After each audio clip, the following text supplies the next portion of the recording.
الرحمن الرحیم. زما مسافرونو او زما چې کوم پښتانه رونه دا ویډیو ګوري نو اول خو زه الله تعالی لاک شکر ادا کوم چې کم شپږ کالونه د مسافرو او خصوصا په سعودي عرب کې چې زموږ کوم پاکستانیان دي هغو ته چې کوم مسایل دي کوم چې په جیلونو کې دي د هغو شپږ کاله نه موږ اواز چوتو او بار به یې په دې مسلې باندې خبره کوله. تاسو ته به یاد وي چې په الیکشن کې زما ستاسو سره خصوصا د ټولو پښتنو سره دا واده وه که په ملکن ډیویژن کې دي او که د پښتونخوا د زوړ قبایل اضلاع سره هغه تعلق ساتي. هغو ته ما یو خبره بار کوله چې انشاءالله چې عمران خان د دې ملک وزیر اعظم شي نه هغه به ستاسو د زړه اواز جوړیږي او کوم چې په جیلونو کې پاکستانیان دي هغه به هم راازادو انشاءالله او تاسو ته به هلته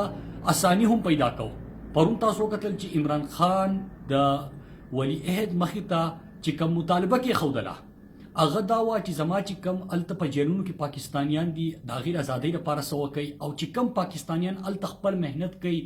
د خپل بچو لپاره هلته محنت کوي د خپل پاکستان لپاره د خپلې خاورې لپاره هلته فورن ریمیټنسز پاکستان ته رالیږي نو د هغو ډېر زیات خیال ساته او داسې ګڼه لکه دا ستا خپل شهریان دي. نو په جواب کې ورته ولی عهد هم دا ووې چې ما داسې ګڼه لکه خپل سفیر په سعودي عرب کې او د الله تعالی لاک شکر دی پښتنو مبارک وشئ چې 2107 چې کوم پاکستانیان هلته سعودي عرب په جیلونو کې دي د هغو د ازادۍ نن اعلان وشو. تاسو ټولو ډېر زیات مبارک شه او د هغې سره انشاءالله پاکستانیانو ته به اساني جوړیږي. ما به تاسو ته همیشه یوه خبره کوله که زه دیر ته تللی وم که زه باجوړ ته تللی یم که زه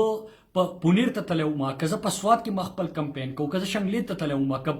کم ځای ته چې زه تللی وم ما تاسو ته یو خبره کوله چې انشاءالله عمران خان به د دې ملک وزیر اعظم وي او چې داسې وزیر اعظم ستاسو وي چې هغه خپل ځان لپاره خبره نه کوي د خپل پاکستانیانو لپاره خبره کوي نو تاسو به ګورئ چې تاسو ته به اساني هم جوړیږي او د ګرین پاسپورت د پاکستاني پاسپورت قدر به هم جوړیږي ځکه چې نور قیادت په څه کول هلته به تلل جایدادونه به یې جوړول هلته به یې خپله پیسه پټوله خو چې کله ته خپل خلکو لپاره اواز جوړ شي نو الله تعالی ته اساني پیدا کوي. زما پښتنو وروڼو ډېر زیات مبارک شه. نن ډېر زیاته د خوشحالۍ ورځ ده خصوصا زما لپاره ډېر د خوشحالۍ ورځ ده چې شپږ کاله ما د کمې مسلې لپاره محنت کړی و ما به هر فورم باندې اواز چوت کړی و نن الله تعالی مو له